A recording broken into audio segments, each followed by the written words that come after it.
In today's video, I'm going to teach you how to mark a project as a favorite in Canva. To get started, open Canva and make sure you're signed into your account. Once you're on the main Canva home screen, look for the Projects section.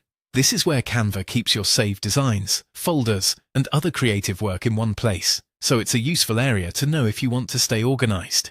Go ahead and open Projects. When you're inside, take a moment to locate the project you want to highlight.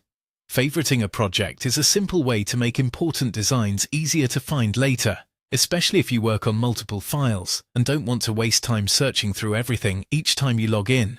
When you've found the right project, look for the star icon associated with it. In Canva, the star icon is used to mark something as a favorite. Click on that star and it will automatically be selected. Once that happens, the project is now saved as a favorite. This small action can be really helpful for keeping your most used designs easy to access.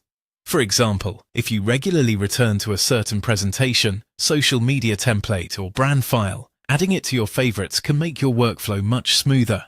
It's a quick organizational trick, but it can save time over the long run. If you don't notice the change right away, just give the page a second and confirm that the star now appears selected. That visual change lets you know the action has been applied. From there, you can continue managing your other projects the same way if needed, and that's all there is to it. You open Canva, go into Projects, and click the star icon to mark the item as a favorite. It's a very simple process, but it can make navigating your account much more efficient, especially if you work in Canva often. Thanks for watching, and I'll see you in the next video.